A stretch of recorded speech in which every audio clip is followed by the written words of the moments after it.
Hey everyone, it's Bree and I'm back with another scrapbook process video for the Kit Club design team. And I'm going to be working with this cut file. Today is Mixed Media Monday, so I am going to be doing a lot of mixed media as well as working with this cut file, which is part of the August 2020 subscriber cut files. Now I am going to be working with the August 2020 kits. I'm going to be working with the main kit, the embellishment kit, the paper kit, and yeah, and that's it. I don't use the cardstock kit. So what I'm doing here is I've pulled out my watercolors, and these are the Gansai Tombi watercolors that I picked up from Amazon years ago. I pulled these out because I don't really reach for them as much as I probably should or want to. I have a lot of mixed media in my stash, so I'm trying to cycle through and use up things here and there, because I just love working with paints and all kinds of mediums. So I'm trying to, pull out some of my stuff and use it more often. All right, so what I'm doing here is I'm just loosely painting on directly onto the cut file here. I cut it on some white textured cardstock out on my silhouette, and I'm just using some of the pinks from this set as well as one of the a shimmer spray that I have in my stash. I wanted a light pink. So I'm painting like an ombre tone, starting from lightest to darkest, working my way up and just loosely painting it on. I didn't prep this cut file with gesso, so you can see me, I have my napkin handy so that I can sop up any extra liquids if I need to. And I wanted to keep it fairly light, just painting on the color and not too much liquid because I didn't want my cut file to warp like a bunch. So what I'm doing here is I'm just taking my paintbrush, dipping it into the color and adding the color on, and then I've got some clean water down at the bottom of my glass mat that I could use to bring some of the color up but not have it completely pink at the top, if that makes sense. So it'll be very loose and watercolory, and it'll have some of those hard uh, paint lines or the watercolor lines, and I absolutely love how this turned out. I love the pink. I love how it pops. And you can see right here, this is the next day after it dried, and I absolutely love how it turned out. Those pinks are so cute, and it will stand up against my background, which I'm going to work on here next. That's why I chose all these pinks, because I knew I was going to be painting blues, yellows, and oranges on my actual background. So I pulled a piece of thick, smooth cardstock from my stash. I did prep this one with gesso because I knew that I was going to be applying a lot of water and a lot of liquid basically. So I'm just going to mix up some of the blues that I've chosen for this layout, and I'm going to just paint on the color. Now you can use the packaging technique, you can put it on an acrylic block and apply the water, you could use a brayer, you could use a thick watercolor brush or any paintbrush that you have. I just love the whole process of painting, so I just started painting on the color, and I don't really have an idea of how much color I want to add, so there are times where I go back in and I add a little bit more depending on how, like, the design or how it turns out basically. So I've started with the blues, and then I'm going to go in with the yellow. Now this yellow is super bright, like in your face bright.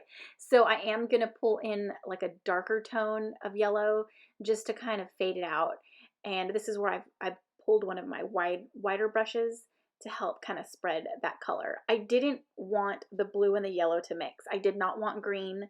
I mean, I like green, but I wanted my layout to have, try to stick with these colors here, the orange, yellow, pink, and blue. And yes, and it does have purple in it as well. So here I am with orange, and that is a bright orange. So if you have followed me for a while, you know I love the pinks, the blues, the mints, the purples, the very feminine go-to colors. So I love challenging myself, and there are a lot of orange tones in the August 2020 kits, and I love it. It has allowed me to step out of my like little creative box and push myself, and I absolutely love how this layout turned out. So I hope I inspire you to maybe reach for a color that you don't really scrapbook with, or colors that you don't really scrapbook with, and throw those in and see how it turns out. And at first I was like, oh my gosh, I don't think I like this background. I mean, I'm being 100% honest. I was like, oh God, this is like in your face. And I really didn't, the blues and stuff. So it does look like a mess. None of the colors are blended because obviously the blue and the orange I did not want to mix because that would just be like a hideous color. So I try to keep them separate and I let it dry. And once you start building things on top of your background, it changes the whole dynamic completely. So I set that aside to dry and I'm going to go ahead and work on backing my cut file.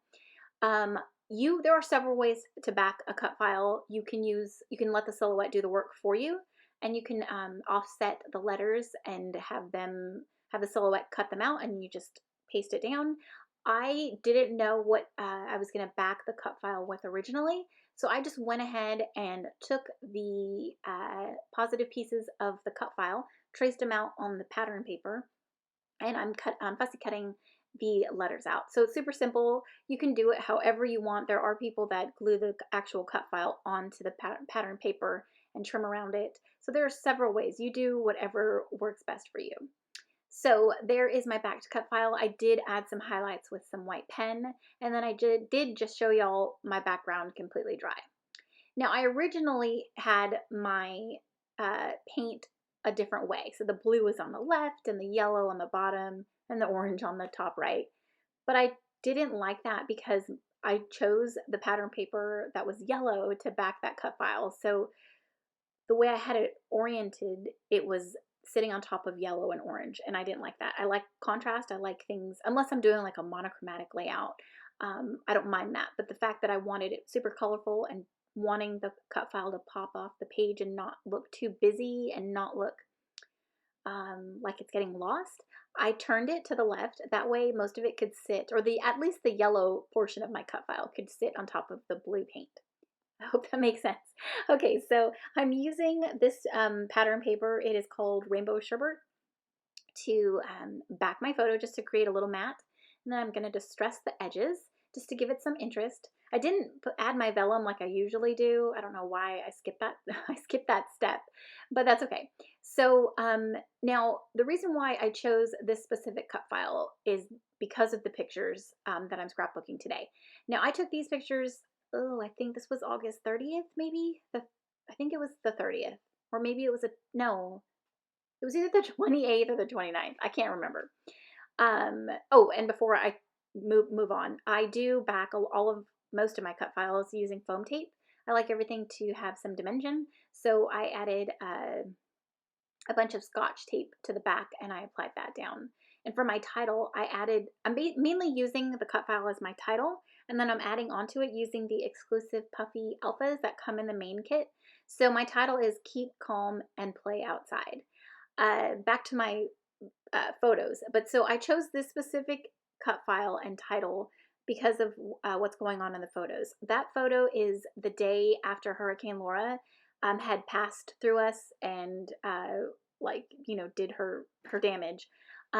So like maybe an hour or two after she was gone and moved east, we got sunshine. And so, immediately after a stressful, 48 hours of prepping and going through it and everything, we got some sunshine and we made the most of it because we lost power. So it was super hot. It was just gross. And so we played with the neighbors across the street.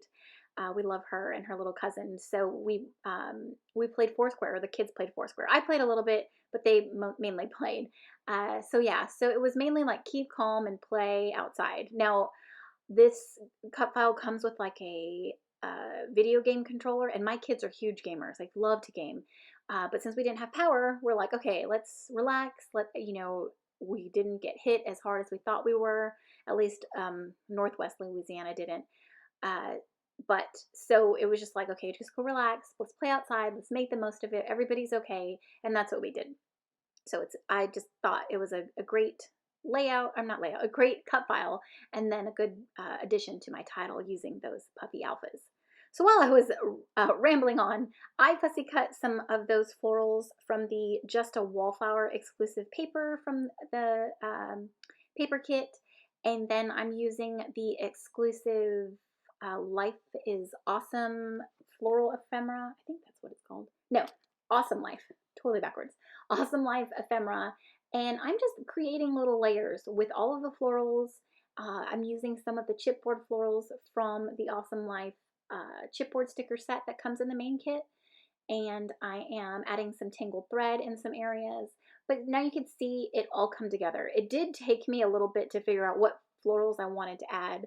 At first, I was just going to use the fussy cut florals from the Just a Wallflower, as well as, what's that?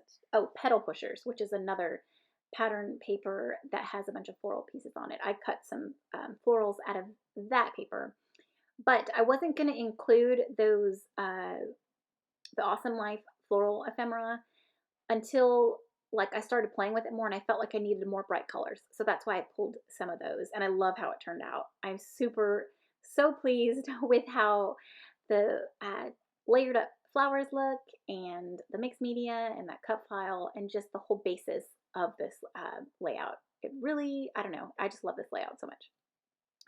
I failed to mention that I did pull 3 pieces from the Awesome Life journaling. I think they're cut, what are they? Die cut tags? Yeah, die cut tags. And then this round piece right here that I just placed down with some journaling. So I felt like the bottom portion of my layout was empty. It had too much white space. So what I did is I'm going to cut into it, and I'm going to adhere a piece of that rainbow sherbet paper down, and I'm going to cut into the white cardstock and distress it a little bit just to create some extra interest and then some layers.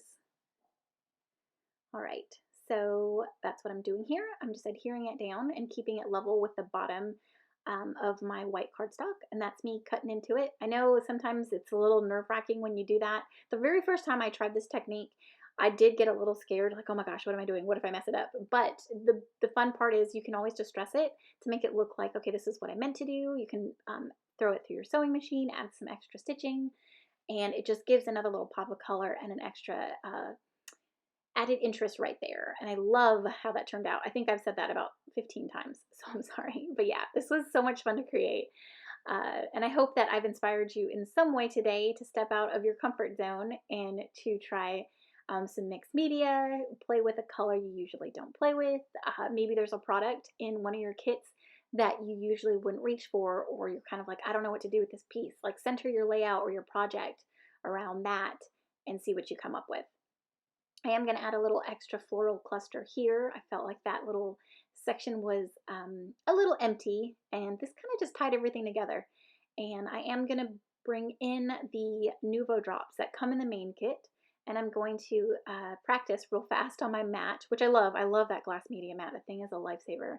And I'm just going to add little clusters of these little dots here. I'm going to allow ample time for those to dry before I mess with it, because I don't want them to smudge on my layout. But that's it. Thank you so much for joining me today. I had so much fun working with these kits today for Mixed Media Monday. Thank you so much for watching, commenting, and subscribing to my channel. I really appreciate it. Here are some final photos and some up-close shots. Thanks again, and we'll see you in the next one. Bye.